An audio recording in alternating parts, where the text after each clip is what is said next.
Alright, welcome back to some new playthrough that doesn't really have a name yet.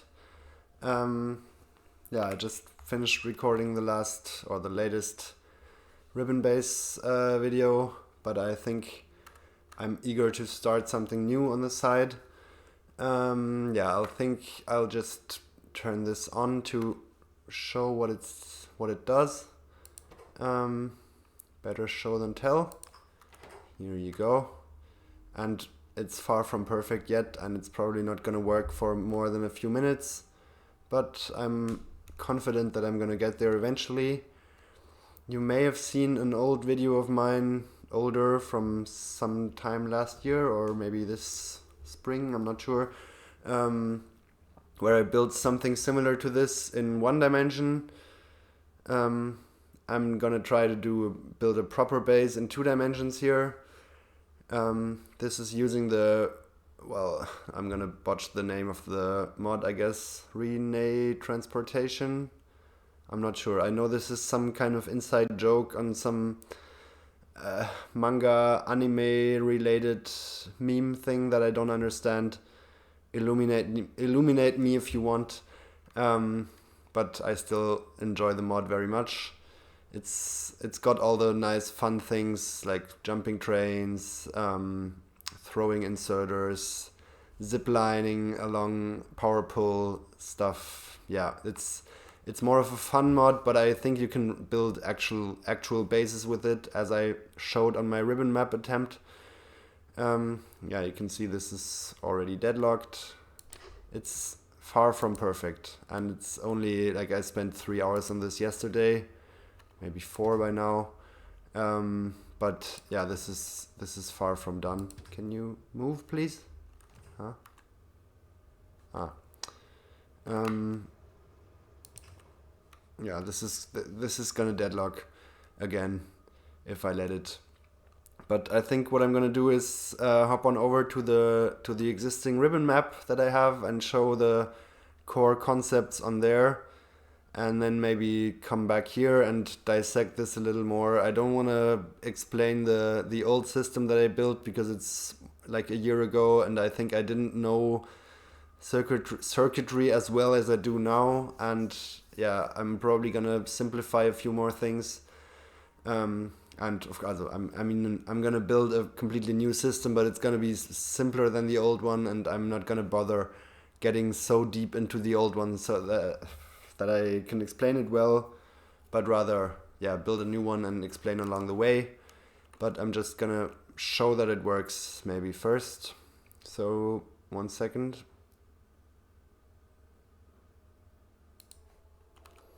Alright, here we are.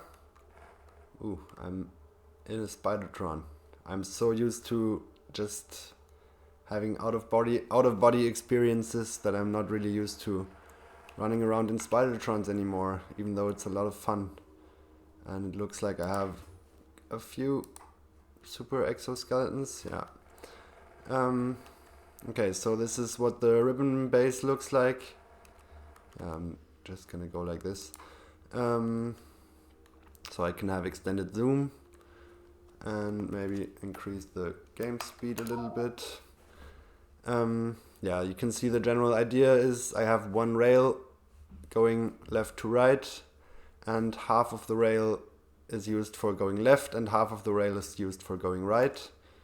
So this part, oh crap, this part is only used for going left, and this part, wait, now I messed up this train ramp, that's not good at all. Okay. Yeah, half of it is used for going left, half of it is used for going right, and the trains jump over the other half. And there's these little eyes in here that have a purpose. I'm gonna elaborate on this a little more in a bit. And then along this rail you have these little bays here that are producing different things, and I try to kind of color code things. So this is purple science here, this is probably blue science, this is blue chips. Yeah, I mean, you have some color conflicts, of course. Red chips, copper, yeah, lots of things. Some are just supply stations here. I'm using infinite ores. I thought about like supplying them from the outside, but I wasn't really bothered, to be honest. I mean, the interesting part here is the train system, and that's what I'm trying to show. And this is what I'm gonna try to apply to 2 dimensions and build a proper train grid base with this. There's a few tricky issues with when it comes to these train ramps. Namely, or the main one is when a train's in the air, they're basically gone. So they don't block any train signals, they don't reserve any paths, they're gonna just stupidly land and crash into something that's there, and and their flight speed depends on their travel speed at the moment. So say if there's a very slow train coming in here and a fast train's coming in from behind, I'm going to show this in a second, then they can overtake each other in the air, or they can land at the same time. And of course, if they land at the same time, they either crash into each other, or they attach to each other, or they just crash the mod, or lots of very fun things can happen there. To prevent this, you have to do some smart rail signal blocking. So if I look at this ramp here, trains that jump from this ramp land here. So if there's a train waiting in this area, I don't want any trains to jump.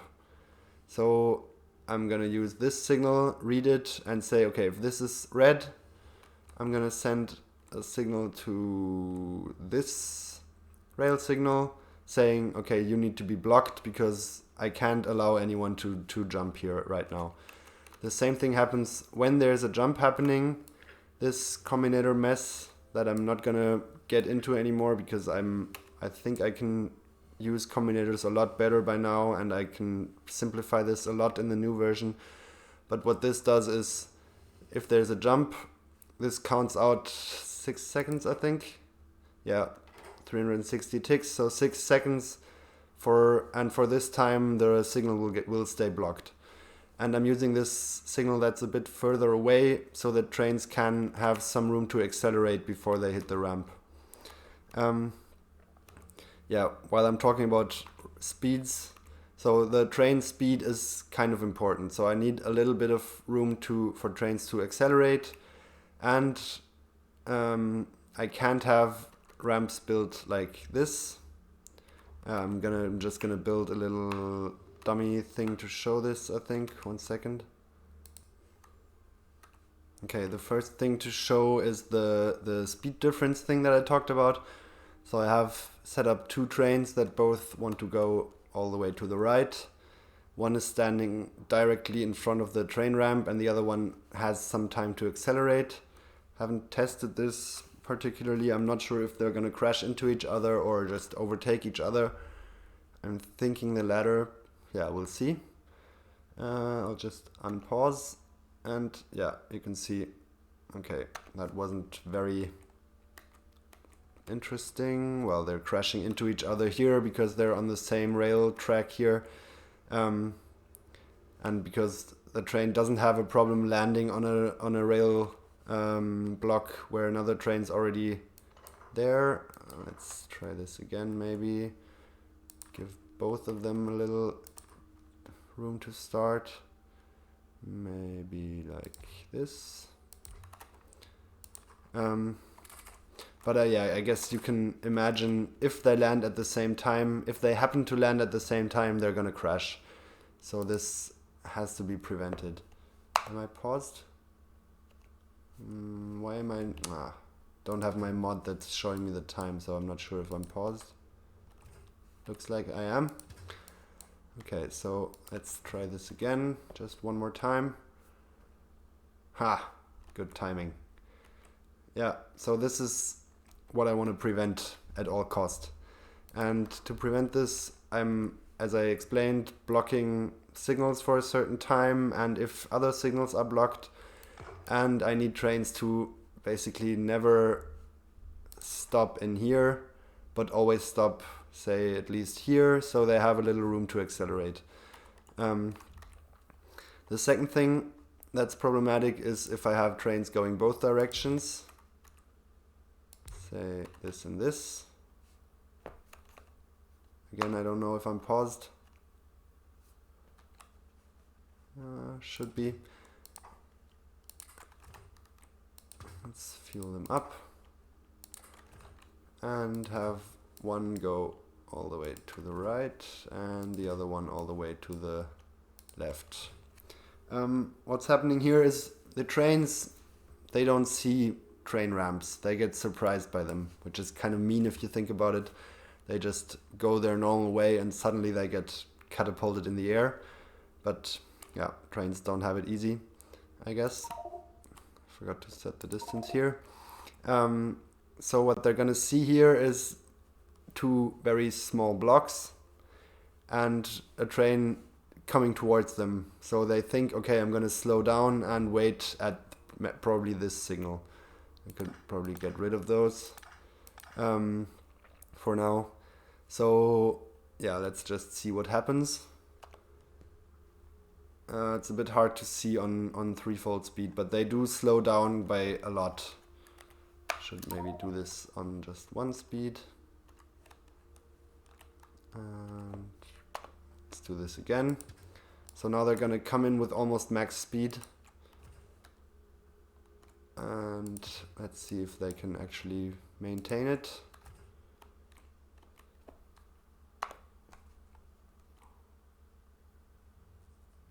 Okay, this is out of sync.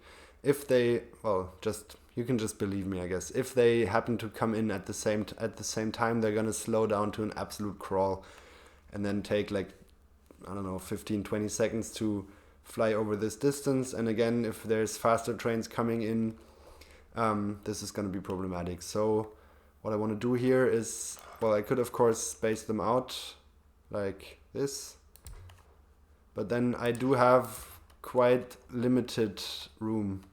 I mean, the maximum distance that this can jump is to here, and like all the room in here is going to be wasted, so I'm going to try to keep this to an absolute minimum.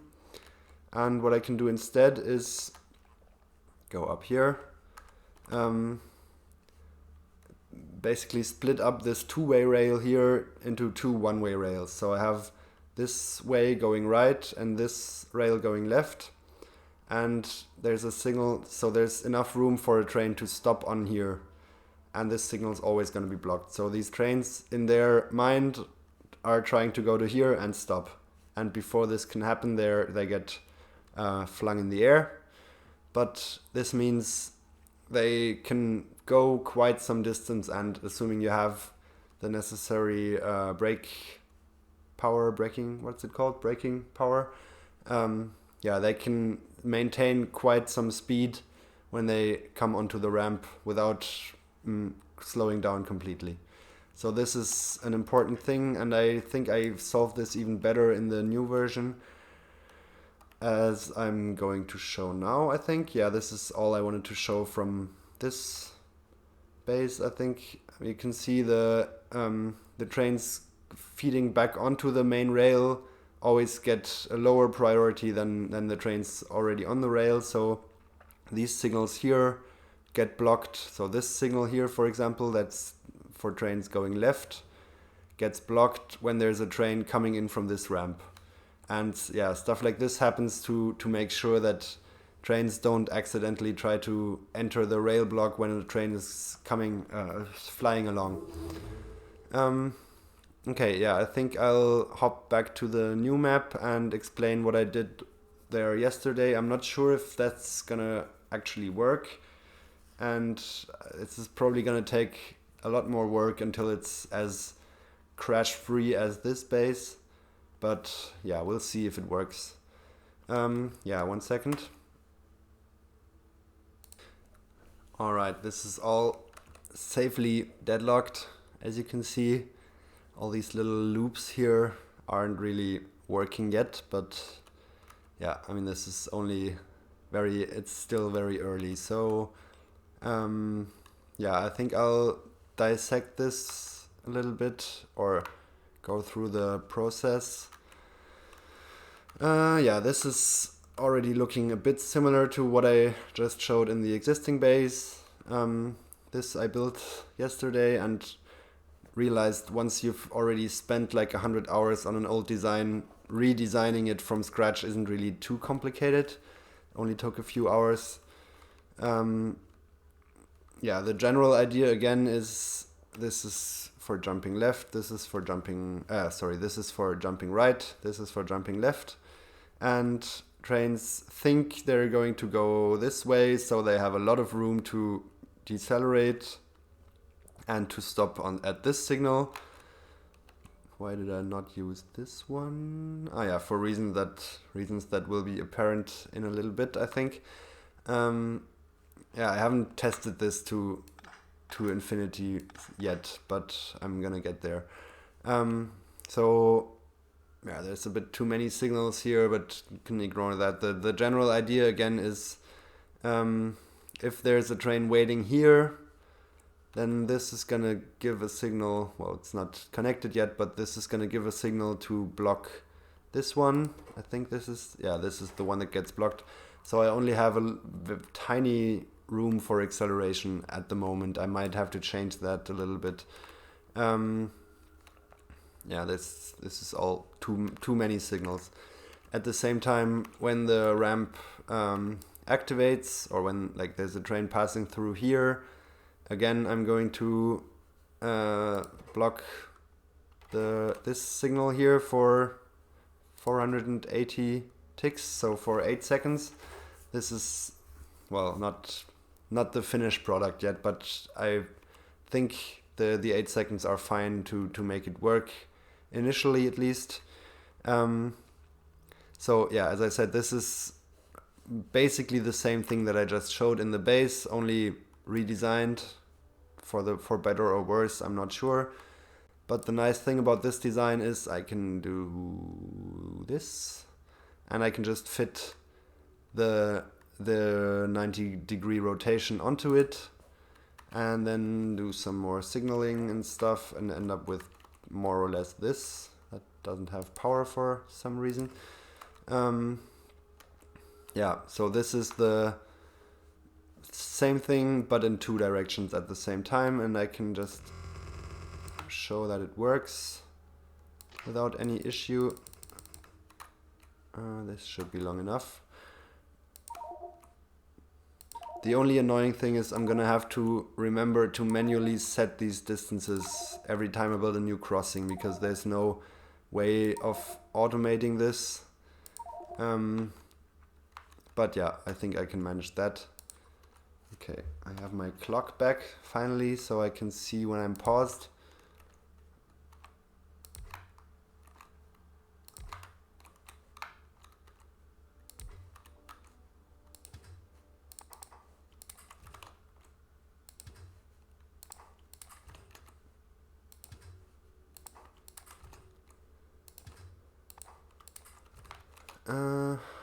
Okay, let's get this to here, this to here.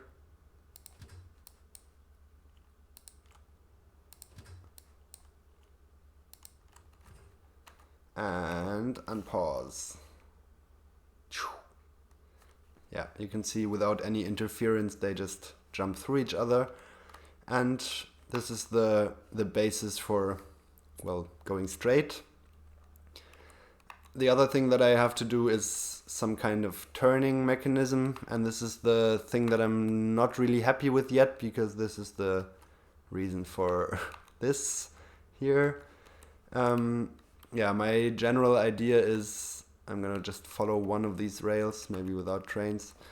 Okay, so I need this rail segment for landing until here. Think this is for a 1-4 train. Yeah, so I can fit a 1-4 train on here, and this I can't make this segment any shorter, because otherwise if this segment is blocked and a train tries to land here, it's gonna crash into itself. So if I have a blocked signal, say here, and a train's landing here, a 1-4 train, the locomotive is going to stop here and the wagons are going to crash into each other and make a mess. So to avoid this, you always want your landing rail block to be big enough to fit the whole train. This means in turn that I can only start branching off after this point. Because if I start to, or if I try to branch off from here, for some reason the train, okay, so I'm not sure, but this, I think the mod works in a way that it tells the train to land completely and then only sort of look for, like, try to repath. So if I branch from here, the train's gonna go past this point and then either crash into each other or no path, because it doesn't manage to reach the right turn when it's still in the middle of landing. So yeah, what I did here is branch off from here and go to the right. Ignore this for a second. Ignore but not delete. Okay, so I'm branching off here, but then I'm at this point here, and this is only going up because the trains that are going down are jumping to here. And well, the one thing I could do is just basically go in here, and I might have to resort to that. This is a bit too messy here. Let me try and recreate it here real quick. 1 second. Okay, it was literally 1 second. I didn't need to pause, I guess. So okay, I can branch. So I'm trying to get from this rail to this rail. The first thing I could do, as I said, is go to here and just feed in here after this point. Could probably get a bit closer. Maybe something like this should be fine. And then I'd of course need to prevent trains from coming in here when a train's in the air, but this is a problem that I have to deal with anyways. This works. The other option that I would prefer, but I don't think I can, or well, I'm not sure, but this is making things very prone to deadlocking, is this idea. What this is gonna do is make this the turn left thing. So from the point of view of this locomotive, this is gonna be the way of turning down here, then reversing and jumping across here. So this is going to be the way of turning left, and the way of turning right, of course, would be this then. Where does it come in? Something. It's not symmetrical now, but doesn't really matter. So this way I could have trains. Let's signal this a little bit. This is far from an actual solution. I'm just trying to show stuff here. Yeah, I think this should be fine. Let's get rid of this and this. Let's turn this whole thing down. So now if I wanna pause, if I wanna go here, there's no path. Why? Wait. That doesn't make sense. Did I break something somewhere? Maybe wrong signals on the wrong side of the track. Yeah, that's usually the problem. Okay, so let's try again. Huh? What's happening? Why? Huh? Why can't I open this? Huh? This is very weird. Okay, I just got rid of the GUI, so I couldn't see. Am I paused? No. Let's pause, and then let's send this guy here, and you can already see it's gonna turn right, and anytime the train path is doing this is going to mean a jump. So let's see this in action. All right, perfect. And the same thing for the other direction maybe. Did I messed up all the signals?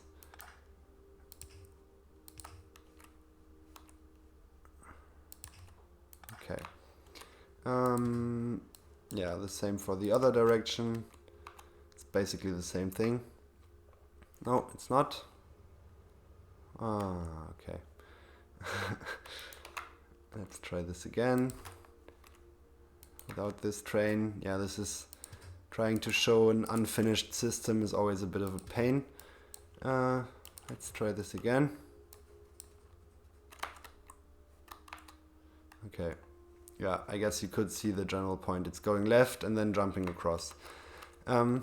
This is very nice. The only issue with this is, as I said, it's just gonna get very crowded here. Okay, it's asymmetrical now, but doesn't really matter. There's lots of little loops and things for trains to deadlock in, so I'm not sure if I can make this work. I would love to make it work, but the easier and maybe more convenient solution would be to just, if I want to turn right from there, just go across here and feed in here. Yeah, I'll have to do some more design work there. Alternatively, I could maybe do a bit bigger loops here, but I want to make this work for 1/4 trains, and this is going to be, this is going to deadlock very, very easily. I mean, you can see there's a deadlock here between, okay, maybe it's just one deadlock altogether, but it's a mess. Yeah, there's another one here. Why aren't they going? This doesn't really make sense.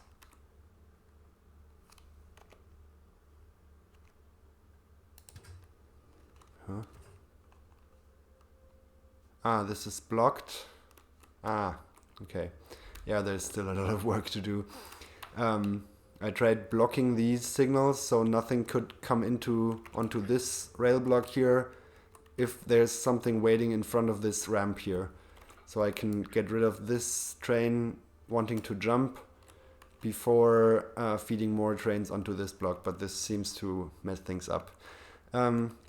Actually, I think I'm just gonna scrap all of this and try again, because this is too convoluted and messy to actually make this work, I think. But yeah, this is the general idea. Maybe a few words on what kind of playthrough this is going to be. I want to build this in a non-creative world, and I hope this is going to work. I think I'm not going to do biters. I'm not sure, but I would like to do it on a peaceful map. But I want to build a starter base and actually go through all the nice Factorio hassle, because I haven't done this in a long time. Or not a long time, but in a while. But then I'm gonna build some kind of city block rail base like this, with flying trains. And the main focus, of course, will be on the train system, because this is the interesting part. Once I have this figured out and it's working properly, it's probably gonna be like, okay, now let's quickly build a base inside this. But I've built a few mega or non-mega bases, and designing the 50,000th low density structure build isn't the most interesting part anymore, I feel. So I'm more drawn to these quirky little weird systems, and once it works, I do want to build a proper base inside it. But I think I'm gonna mainly focus on the train system. I think next episode I'm gonna go over, well, it depends on how much time I'm gonna have. I might redesign this and then go over the circuitry and exactly which signals I'm blocking where and why and stuff. But I think I want to get this working a little bit better first, especially the deadlocking problem here. But yeah, I think this could be interesting. Let me know if you think otherwise, and let me know if you know what this weird Relay transportation insider is. I feel very old when I say stuff like that, but that's okay. Thanks for watching. Hope you found this interesting or will find this interesting in the future, and maybe see you next time.